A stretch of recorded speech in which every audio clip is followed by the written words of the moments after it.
اور آپ نے فرمایا ویل للعرب من شر قد اقترب، عربوں کے لیے ہلاکت ہے، عربوں کے لیے بربادی ہے اس شر سے جو قریب آ چکی ہے۔ اور آج جس طرح انہوں نے ان کی تہذیب کو اختیار کر لیا ہے، دبئی جا کر دیکھیے، بدترین مغربی معاشرہ جو ہے وہ دبئی کے اندر ہم نے قائم کر کے دکھا دیا۔ اب سعودی عرب اس راستے پر بڑھ رہا ہے۔ اب نوٹ کر لیجئے، یہ کتابیں اگر آپ پڑھنا چاہیں تو کتاب الملاحم میں پڑھیے، بدترین عذاب عربوں پر آیا کھڑا ہے، سروں پر تنا ہوا ہے، بدترین۔ ایسی جنگ ہونی ہے الملحمۃ العظمیٰ، جس کو کہ میں بھی آپ کے گواہی پیش کر دوں گا، جسے کہا گیا ہے لاسٹ کروسیڈ۔ بش نے بھی کروسیڈ کا لفظ بول دیا تھا، پھر واپس لیا اس نے۔ نکل جاتی ہے جس کے منہ سے سچی بات مستی میں، فقیہ مصلحت بھی سے اور رندے بادہ خار اچھا، کروسیڈ کہہ کر پھر واپس لیا۔ یہ کروسیڈ،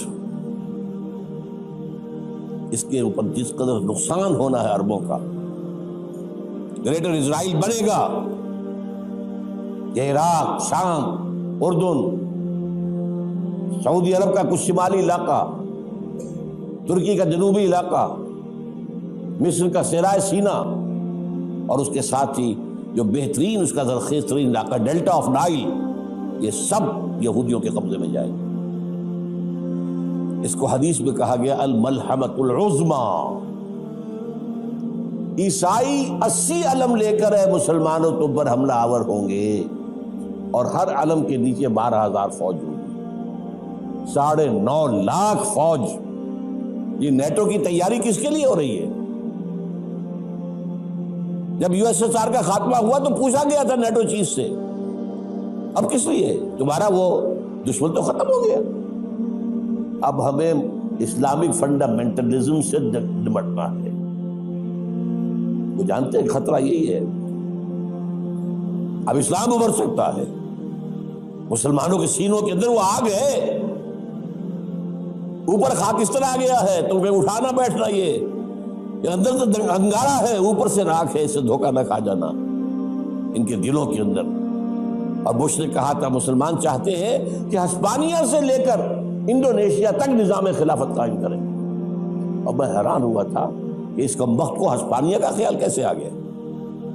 ہمیں تو کبھی آتا ہی نہیں، اب ہم تو بھول گئے، وہ تو 500 برس پرانی بات ہے جبکہ وہاں سے ہمیں نکال دیا گیا تھا۔ اگرچہ اقبال نے کہا تھا